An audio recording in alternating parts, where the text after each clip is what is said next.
Je sais que nous avons fait une pause, mais nous allons continuer notre voyage en écoutant la parole de Dieu. Sans plus tarder, je vais inviter le pasteur Mehdi. Amen. Acclamons pour ce temps.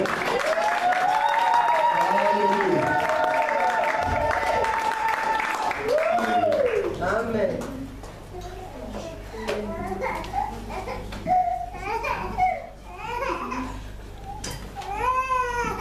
Alléluia. Est-ce qu'on peut acclamer le Seigneur?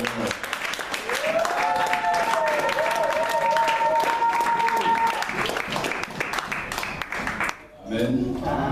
Je vais juste dire une prière et après nous allons partager la parole. Seigneur notre Dieu, nous voulons te rendre grâce et te bénir pour cette opportunité que tu nous donnes de nous retrouver, Seigneur, dans ta présence. Pour nous, Seigneur, c'est un privilège de savoir que tu nous reçois, Seigneur, dans ta sainte présence. Nous prions, Seigneur, pour que ce temps soit un temps de bénédiction, un temps de transformation, mais aussi, Seigneur, un temps d'édification. C'est pourquoi, Seigneur, je laisse toute la place au Saint-Esprit, afin, Seigneur, qu'il accomplisse son œuvre dans le nom de Jésus. Nous avons ainsi prié. Qui me dit un grand Amen? Amen. Tout d'abord, j'aimerais remercier l'homme de Dieu, le pasteur Julien, pour m'avoir associé à cette réunion, à ce que les anglo-saxons appellent gathering. Je le remercie et puis je remercie aussi toute l'Église pour avoir permis que cet événement puisse avoir lieu. Et en passant, j'aimerais saluer tous les hommes de Dieu qui sont là. Et sans oublier, je voudrais aussi saluer mon épouse qui est là présente, mes deux enfants et le neveu de mon épouse, Regan, qui nous accompagne ce soir pour que nous puissions faire l'œuvre de l'Éternel. Amen.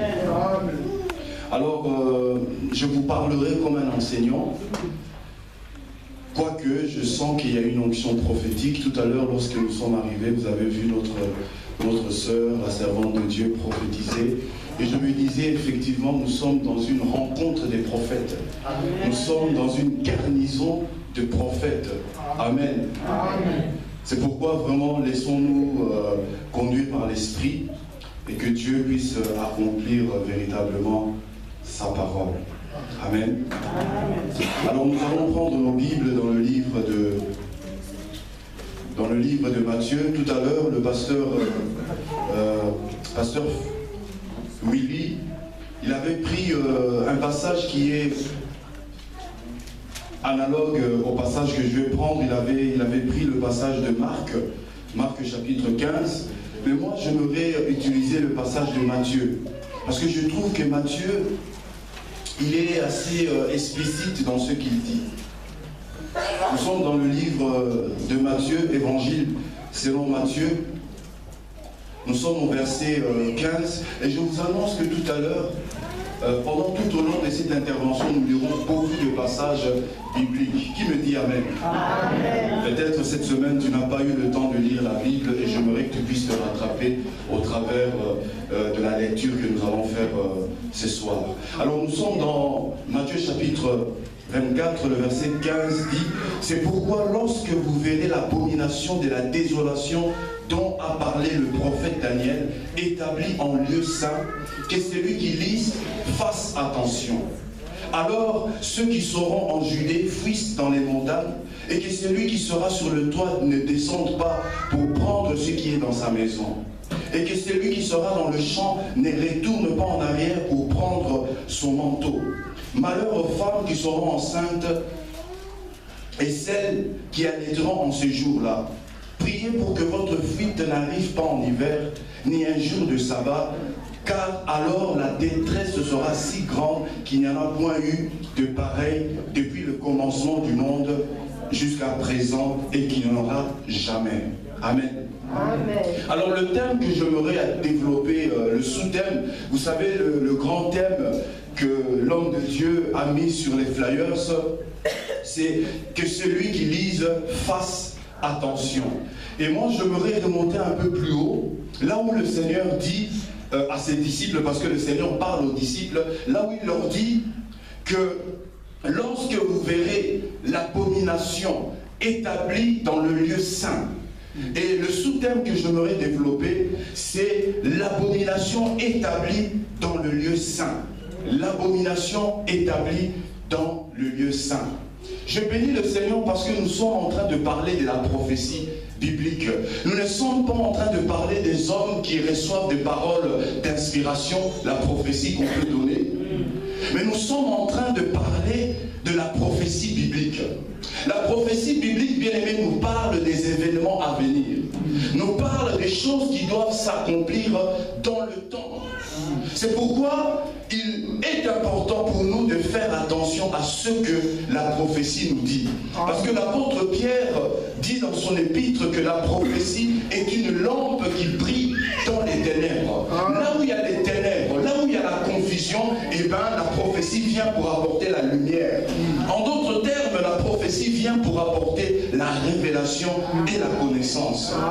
Donc comprenez que la prophétie biblique nous annonce les événements qui doivent arriver ou les événements qui doivent s'accomplir. Dans le livre de Ésaïe chapitre 46 verset 10, Dieu dit ceci: j'annonce dès le commencement ce qui doit arriver et longtemps d'avance ce qui n'est pas encore accompli. Je dis: mes arrêts subsisteront et j'exécuterai toute ma volonté. Dieu dit dans ce passage qu'avant que les événements arrivent, avant que les choses arrivent, lui Dieu, il annonce ces choses d'avance. Avant que les choses se produisent, Dieu bien-aimé, il les annonce. Pour que lorsque ces choses vont s'accomplir, pour que les hommes puissent reconnaître que c'est Dieu qui l'a dit. Amen. Et lorsque Dieu annonce les événements qui doivent arriver, lorsque Dieu annonce les choses qui doivent s'accomplir, c'est ce qu'on appelle la prophétie. Amen. Amen. Et dans le passage que nous avons lu, dans Matthieu chapitre 24, le Seigneur, en disant que lorsque vous verrez l'abomination dont a parlé le prophète Daniel, établie dans le lieu saint, que celui qui lise fasse attention.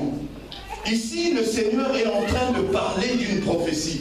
Et malheureusement, cette prophétie, bien aimée, ne s'est pas encore accomplie. Cette prophétie dont Jésus-Christ parle dans Matthieu chapitre 24, verset 15, l'abomination établie dans le lieu saint, cette prophétie, bien aimée, elle ne s'est pas encore accomplie. Cette prophétie est à venir. Il y a un temps, bien aimé, où cette prophétie s'accomplira. Mais pour bien comprendre le temps de l'accomplissement de cette prophétie, il nous faudrait, bien aimé, lire le livre de Daniel. Parce que le livre de Daniel est en quelque sorte l'apocalypse de l'Ancien Testament. Amen. Parce que le livre de Daniel, bien aimé, nous parle des événements qui doivent arriver. Le livre de Daniel, c'est un livre prophétique. Et Daniel, bien aimé, lui, il a eu la révélation de ces choses. C'est pourquoi vous avez remarqué que Jésus cite Daniel. Et j'aimerais nous inviter à lire ce livre de Daniel. Aujourd'hui, nous n'aurons pas le temps de lire tout le livre de Daniel, mais j'aimerais tout simplement qu'on puisse lire Daniel chapitre 9. Daniel chapitre 9. Alors pour vous placer dans le contexte, Daniel au chapitre 9, il arrive dans une période où ce que Dieu avait arrêté pour Juda et Jérusalem s'est accompli. Amen. C'est-à-dire les 70 années de captivité. Et Daniel, en lisant la prophétie que Jérémie avait écrite 70 années plus tôt, il va remarquer que Dieu avait d'avance arrêté la fin de leur captivité. Et la fin de cette captivité était de 70 ans. Et au chapitre 9, le verset 1, écoutez ce que la Bible dit. La première année de Darius, fils d'Assurus, de la race de Mède, lequel était devenu roi du royaume de Chaldée, la première année de son règne, moi, Daniel, je vis par le livre qui devait s'écouler 70 ans pour la ruine de Jérusalem, d'après le nombre des années dont l'Éternel avait parlé à Jérémie le prophète. J'ai tourné ma face vers le Seigneur Dieu, afin de recourir à la prière et aux supplications en jeûnant, en prenant le sac et le cendre. Lorsque Daniel va remarquer que la captivité de Juda et de Jérusalem était de 70 ans, et que la date de la captivité était arrivée, la date de la fin de la captivité était arrivée, la Bible nous dit que Daniel a commencé à prier. Et j'aime l'attitude de Daniel. Daniel, il aurait pu croiser les bras, attendre que la prophétie s'accomplisse. Mais Daniel ne va pas faire cela. Daniel va prier conformément à la prophétie que Jérémie avait écrit 70 années plus tôt. Il va prier. Pourquoi? Parce que la prophétie, bien aimé, doit être portée par la prière. La prophétie, bien aimé, doit être présentée à Dieu. Lorsque Dieu vous promet quelque chose, lorsque Dieu prédit quelque chose de bien qui doit arriver dans votre vie, vous devez porter cette chose devant Dieu. Dieu dit dans le livre de Ésaïe, chapitre 3, chapitre 43, réveille ma mémoire, plaidons ensemble. Dieu, bien-aimé, veut que nous puissions lui rappeler ce qu'il a dit. Il veut que nous puissions lui rappeler ce qu'il a promis. Et Daniel avait compris cela. C'est pourquoi lorsqu'il a vu que les 70 années dont Jérémie avait prophétisé pour la fin de la captivité, il a commencé à prier. Mais nous voyons un autre homme, Élie, de Tishbite. Lorsque Dieu va dire à Élie de retourner en Samarie et de prier pour qu'il, de retourner en Samarie parce qu'il allait faire pleuvoir, la Bible dit que Élie est monté sur la montagne de Carmel. Et là, Élie a commencé à prier. La Bible dit 7 fois Élie pria et après son serviteur vit un nuage à la forme de la paume d'une main. Ce que je leur ai dit, vous avez reçu des promesses. Vous avez reçu des prophéties. Dieu a proclamé des choses dans votre vie.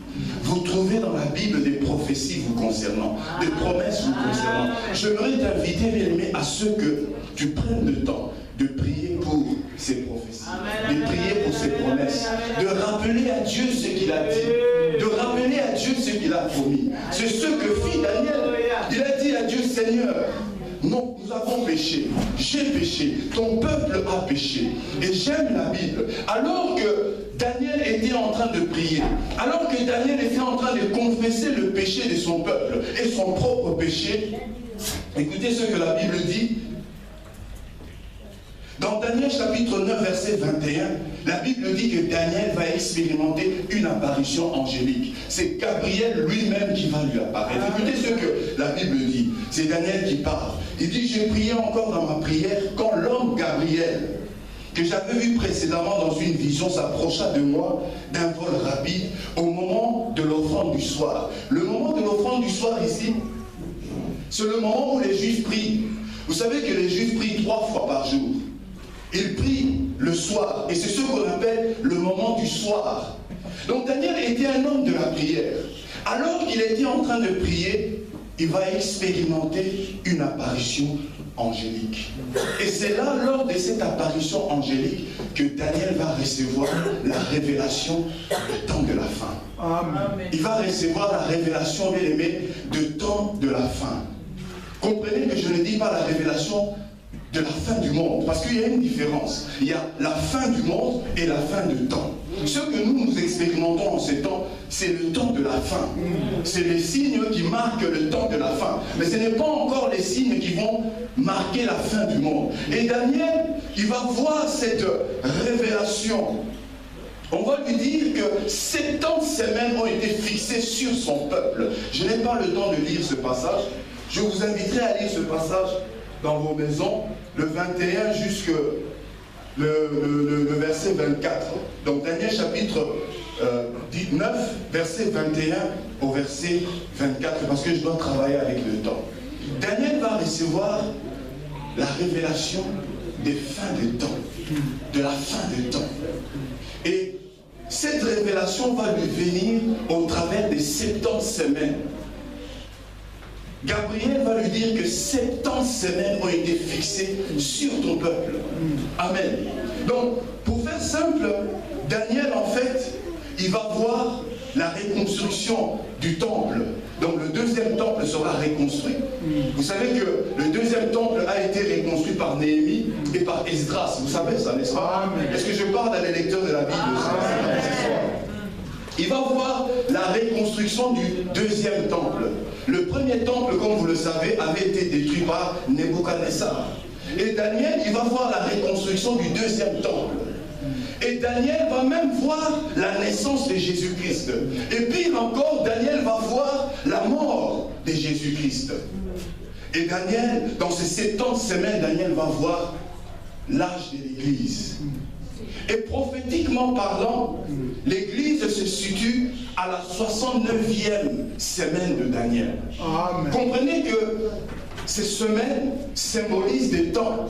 De temps dans l'histoire, de temps dans l'histoire de l'humanité. Et l'Église se situe à la 69e semaine de Daniel. Amen. Amen.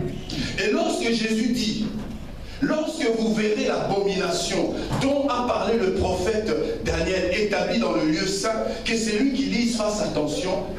Jésus ne parlait pas de la 69e semaine de Daniel. Mais Jésus, en fait, dans la chronologie, dans l'horloge prophétique que Daniel a pu expérimenter, Jésus parlait de la 70e semaine de Daniel. Et pour être précis, Jésus parlait du début de cette 70e semaine de Daniel. Est-ce que vous me suivez? Amen.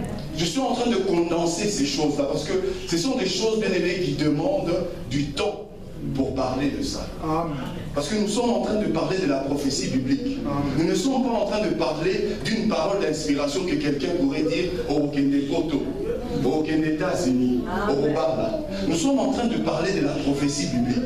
Et la prophétie biblique, bien aimée, demande du temps et de l'attention. Amen. Donc nous comprenons ici que la parole que Jésus a dit à ses serviteurs, à ses disciples dans Matthieu chapitre 24 verset 15, cette parole prophétiquement nous devons la situer dans les 70e semaines de Daniel et juste au début de cette semaine. Amen. Et Jésus dit que pendant le début de cette 70e semaine, c'est là où l'abomination de la désolation sera établie dans le lieu saint. Vous savez, c'est pendant cette période où l'abomination de la désolation sera établie qu'il y aura dans ce monde une religion mondiale. C'est pendant ce temps-là qu'il y aura une économie mondiale. C'est pendant ce temps-là qu'il y aura un ordre nouveau du monde. Et c'est pendant ce temps-là qu'il y aura un gouvernement mondial. Est-ce que vous me comprenez? Amen. Donc ici, nous parlons, bien aimés, d'une période où l'Église n'est plus là.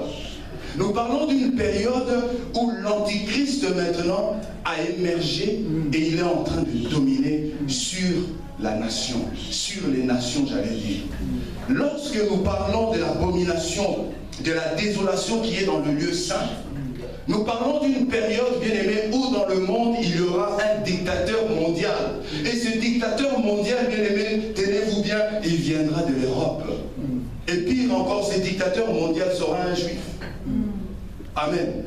Et ce dictateur mondial, c'est ce qu'on appelle la bête. Dis avec moi la bête. Et je vous invite à prendre vos Bibles avec moi dans le livre de l'Apocalypse. Apocalypse chapitre 13. Écoutez ce que la Bible dit. Puis je vis monter de la mer une bête qui avait 10 cornes et 7 têtes. Et sur ses cornes 10 diadèmes. Et sur ses têtes de noms de blasphème. La bête que je vis était semblable à un léopard. Ses pieds étaient comme ceux d'un ours. Sa gueule comme la gueule d'un lion. Le dragon, c'est-à-dire le diable ici. Le dragon lui donna sa puissance et son trône, et une grande autorité. Je vis l'un de ses têtes comme blessé à mort, mais sa blessure mortelle fut guérie. Toute la terre était dans l'admiration derrière la bête. Ils adorèrent le dragon parce qu'il avait donné l'autorité à la bête. Ils adorèrent la bête en disant, qui est semblable à la bête? Qui peut combattre contre elle? Et il lui fut donné une bouche qui proférait des paroles arrogantes et des blasphèmes. Il lui fut donné le pouvoir d'agir pendant 42 mois. On peut se limiter ici.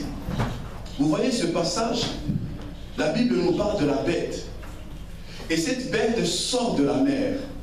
Cette bête, bien aimée, c'est ce dictateur mondial dont je vous parlais. Cette bête, c'est l'Antichrist. C'est cet homme qui va piloter le monde. c'est cet homme qui va diriger le monde d'après l'enlèvement.